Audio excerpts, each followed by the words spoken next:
Welcome to Locally Sourced. I'm Armanda Famiglietti. Putnam Service Dogs rescues shelter dogs, and they train them to work with disabled people.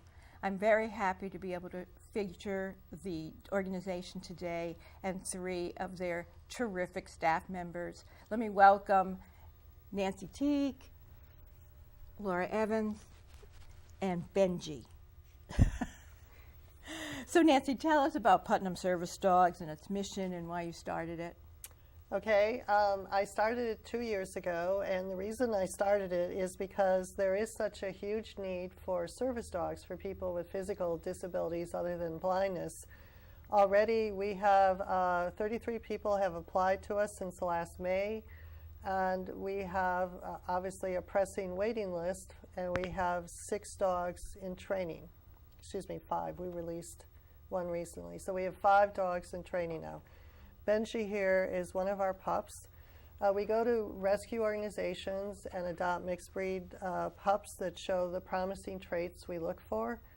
And then our hardworking volunteer puppy raisers love and socialize and train under the direction of our trainers, the pups, until if they are still in the program at 16 months or so, they begin the formal training under the direction of our trainers, where they learn the specific tasks to help the people they're going to be matched with. So I started this because I was on the board of Canine Companions for Independence for 3 years, the Northeast Board. I knew firsthand the waiting list there. They do the same type of service dog we do. They're much larger. They're 43 years old. They have 6 centers now. And they couldn't meet the demand, so I thought, okay, I will jump in here and do this. So that's why I founded Putnam Service Dogs. I knew the need, and I felt I could help. Did you have any experience running an organization, a nonprofit, before?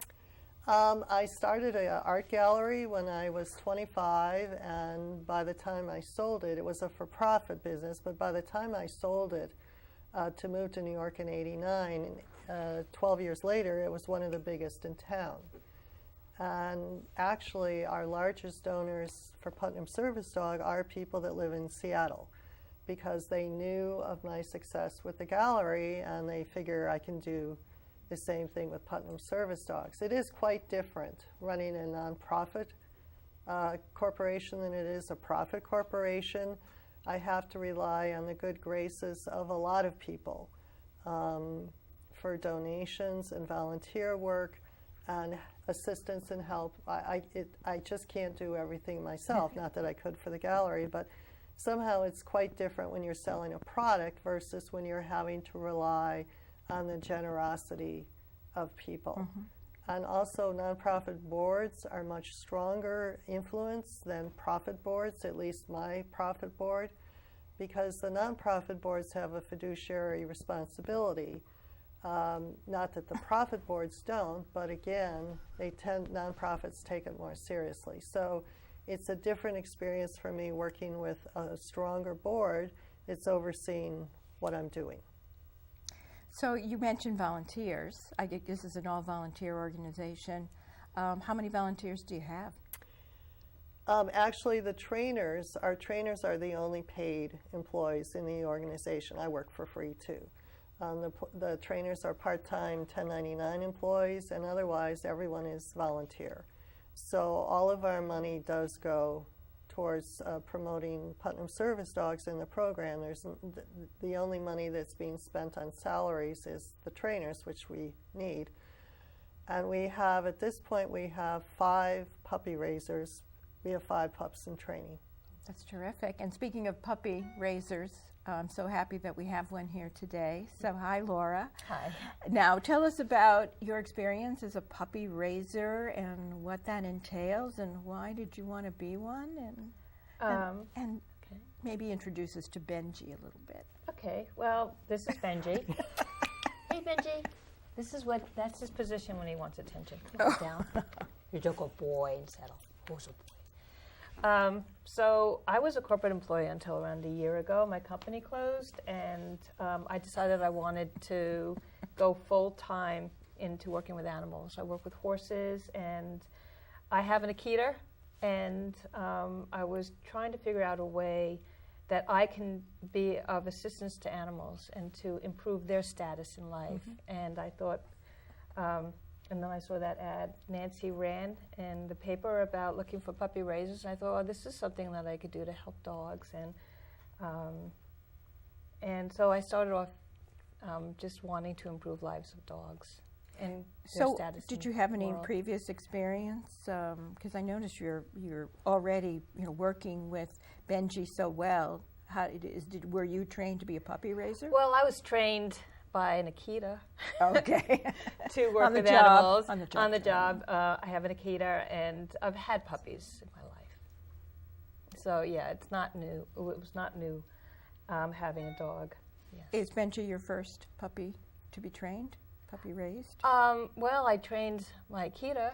Oh, okay. I mean, for the Putnam Service Dogs. Yes, it is. It's my Okay, and what's the first, experience been like? It's been trying and rewarding. How long have you had Benji? I've had him since March, so that's around April. April. And No, March. You're right. March. Yes, March. And how long will you have him before? So around 6 months, 7 months, and I think I'll have him Until for a he year. graduates. Until he's 16 months old. He's in the class of. Well, he's in our second class, the February 2018, and he'll be probably about 2. So actually, our puppy raisers have the pups for about 20 months because we don't have a center yet. So we don't kennel the dogs like bigger service dog schools kennel them during formal training. We don't have a center, so we ask our raisers to keep them. So it's really 20 months or so because they're too immature as a pup to be a place service dog. We have to wait for them to mature. So Benji looks like he wants to show us some of his stuff. So would you be able, just sitting there, to give him some commands and show how smart he is already? Okay. Hey, Benji. Benji, sit. That's a good boy. Sit. He's a boy. Yes. Benji, come. Benji, come. Sit. Down. Settle. He's a good boy. He's an attention monger. He loves to get pet on his belly. He's adorable. He's adorable. So, Nancy, what do you look for in an applicant who wants to be a puppy raiser? What we look for is someone who really loves dogs and will be kind, loving, and humane to them, because we don't use any type of correction or rebuke or harshness. Service dogs have to really love and trust people. And so we check references rigorously to make sure that friends vouch for how kind people are and responsible and so on. And they have to be quite diligent because there's a dailiness to raising a service dog that there isn't with a pet dog.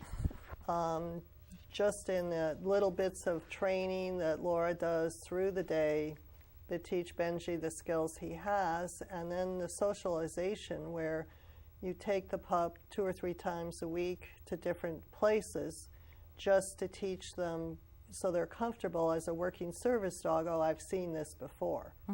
And a pet dog, you don't tend to do that. I noticed that he has a vest that says puppy in training. So whenever you go out and about, he's wearing that vest. You can take him into supermarkets or restaurants or...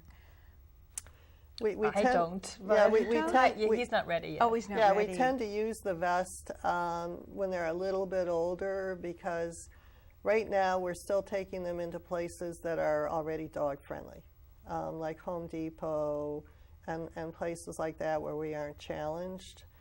Legally, they have the same public access rights as working service dogs, both in New York State and Connecticut, but to fight the battle, life's too short to fight the battle with people. I've been evicted from places with a puppy. Because they don't understand what they your don't rights understand the as laws. training a service yeah, dog. and there are unfortunately a lot of fake service dogs around, and so just having a vest on, and even when I tried showing my business card and everything, it was like, no. There are fake service Yeah, dogs? there are. You can go on the internet. That's the problem that's been on the airlines now with all of the fake service dogs that really are just people's pet dogs.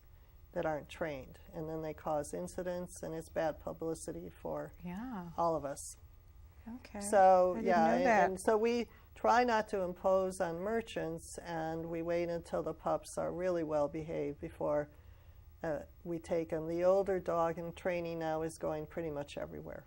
So you mentioned that this is the second class, and the first class, I think you said that 3 out of 4 dogs flunked out? Well, there were 3 dogs in that class to start with, and 2 of them have now been released for temperament reasons.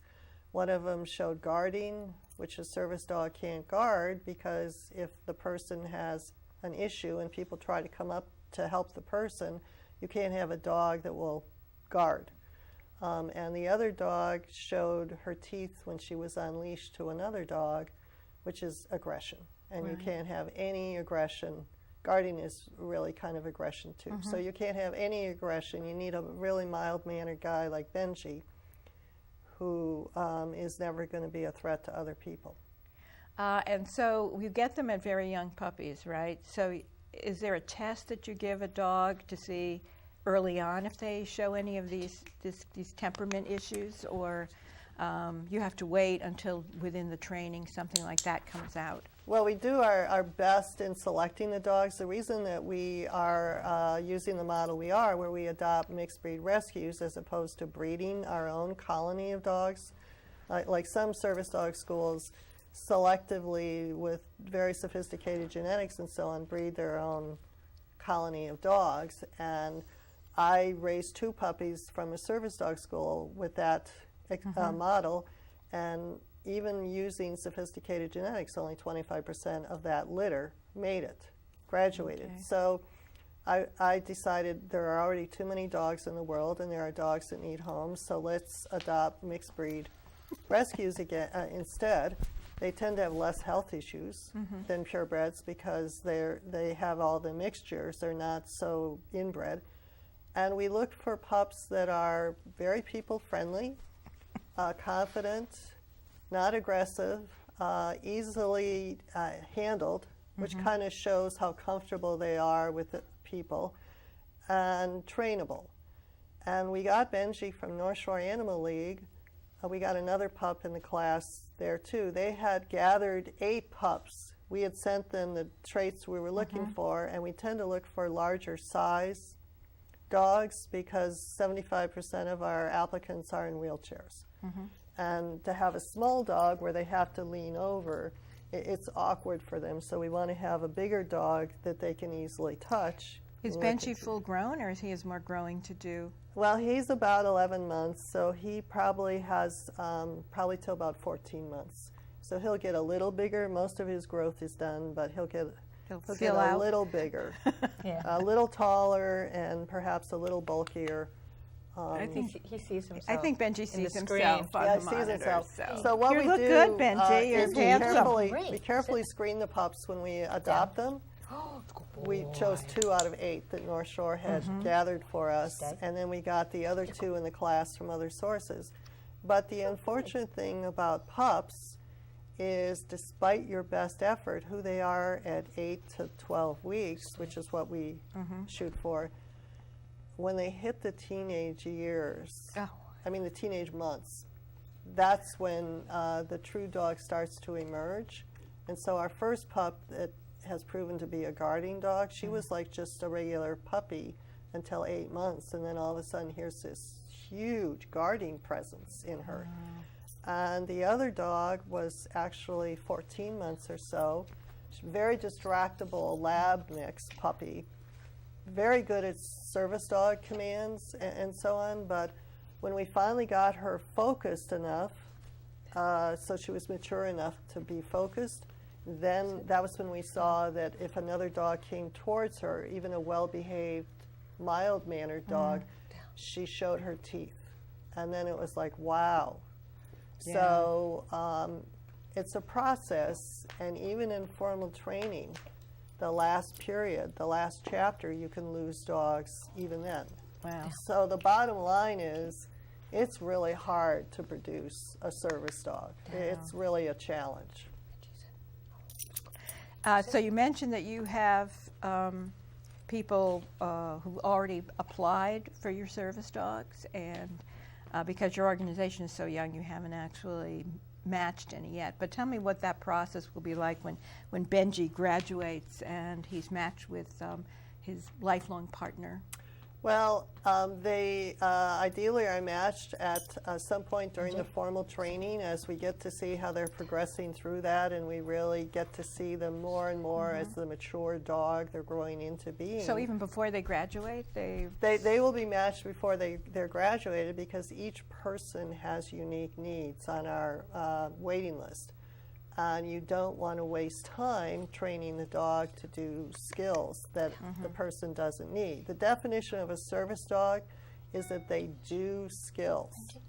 Whereas a therapy dog, for example, or an emotional support dog, they're just really nice dogs. It's just the essence of the dog. But a service dog is not only their essence, but it's what the skills they actually do. And each person on our waiting list has very unique needs, and there's an extensive reference check: the medical, the personal, their team. We assess where they live. We assess their ability to care for the dog, both competently and financially, because dogs are expensive. A dog is about $1,500 a year on average. Right. So you give them the dogs for free once they're matched, but then they're on their own as far as the vet bills and all other feeding, dog maintenance. Yeah, right now we're too new. We don't have, the older organizations tend to have endowments to cover that, but unfortunately we're 2 years old, so we don't have that luxury yet. I did create a fund for that. It is on our donate page on our website. It's one of the 3 choices of where you donate, whether you want to donate for pups in training, whether you want to donate for the working dogs, or for our capital campaign. So you mentioned that it's really hard to get the perfect dog, the cream of the crop, like Benji I'm sure is, but what happens when you release the other dogs? Do you find homes for them? So far, the 2 dogs that have been released, their puppy raisers have happily adopted them. Oh, that's great. great. They're given their first option, and that's what's happened. I did off-site events in New York City for 3 years, once a week, with ASPCA. So I'm pretty familiar with how to screen to adopt dogs out. So if the puppy raisers don't want one of our released dogs, we actually do have a waiting list already for people who take them? That's terrific. Because you're getting a highly trained, housebroken dog, and they tend to be nicer dogs. I know you're a good dog. Well, Benji and I are bonding. Yeah, Benji is a people. Now you can see he's a people dog. You are a dog. Our head trainer, by the way, is a behaviorist, and so to select the puppies, I didn't finish telling you that. We watched Benji and the 7 other puppies that North Shore had assembled for us. North Shore Animal League America had assembled for us for over an hour, and then she got down and started directly relating to and testing each of the puppies, and I was, as the uninformed, just kind of dog person, I was just the number 2 vote. It was ultimately her choice. Okay. Right. And when we walked in the room and they said, "This is the guy of all of the 8, this is the guy," we're like, "Are you kidding? A terrier mix?" But after spending even an hour watching him, we knew they were right. He's amazingly calm for a terrier. He's absolutely sweet. Yeah. Sweet. You're making me forget my questions, Benji. You're just too cute. You are. So it sounds like, because you're a new organization, you said you wanted to have a center. Tell me about that, and what's in your way, or how are you working towards that? Well, from the centers that I visited, we need at least 10 acres, because if you have less than 10 acres, the noise of the dogs bothers neighbors, and you have complaints, and I've seen other service dog schools have to buy houses around their campus, or not be able to have the dogs have the little runs outside of their kennels when they're being kenneled for formal training, so their whole reality is just the cement-walled kennel in the building, which is not how I want our dogs to live. So I'm looking for 10 acres in Putnam County, which is pushing $1 million or so to have a decent site there. And then our center is quite a large building.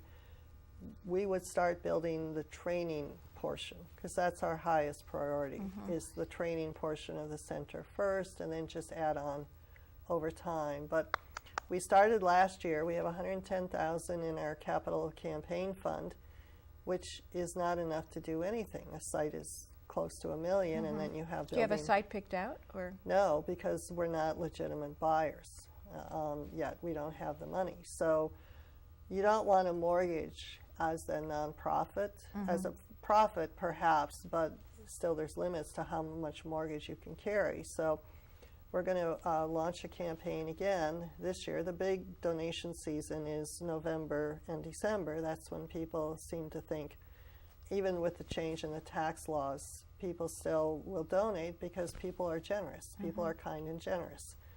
And for such a great cause, Benji. Well, it helps a lot of different groups that you would want to help. Mixed breed dogs and people with disabilities.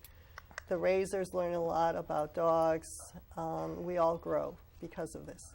So tell me a little bit about exactly the training that Benji gets when you said he's in a class and then he gets private lessons, and how often does this happen?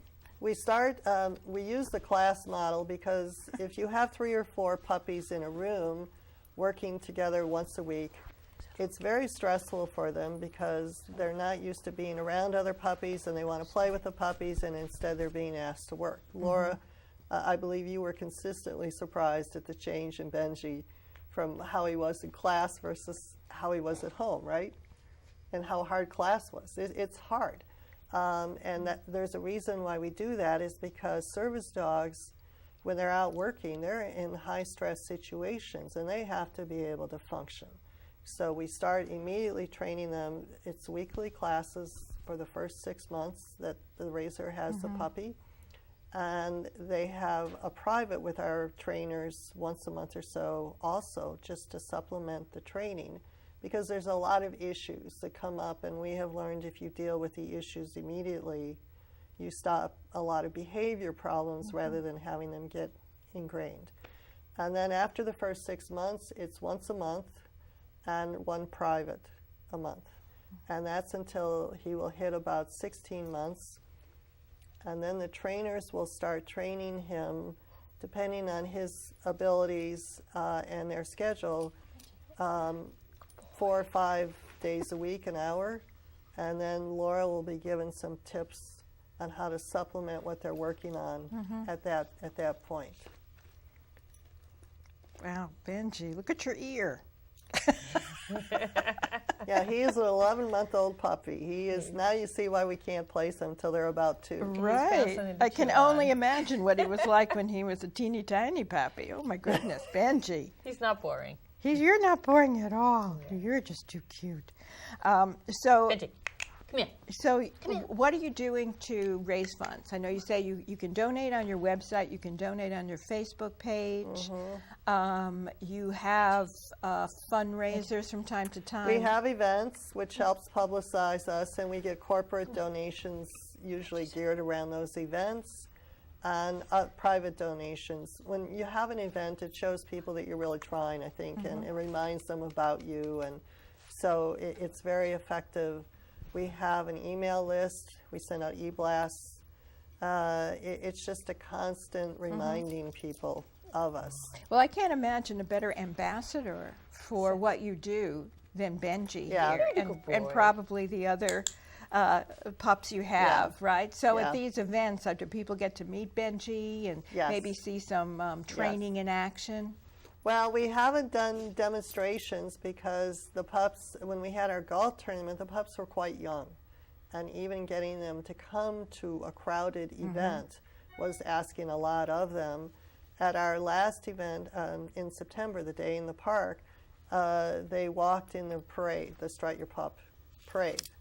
So people didn't see training necessarily, but they did get a flavor for the pups that were there. When we do street fairs, it's just too high stress for the pups. 5 minutes and they'd be shot.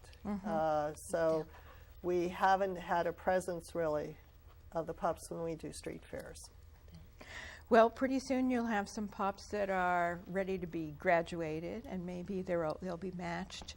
And I certainly hope, I think you said you had about 13 people on the waiting list? We have 13 people waiting that we haven't initially screened out. We screened out the people that applied for the types of dogs that we don't apply, because our mission is specifically to help people with physical disabilities other than blindness. So there are a lot of people that want other types of service dogs, but we refer them to other organizations, is what we do with them.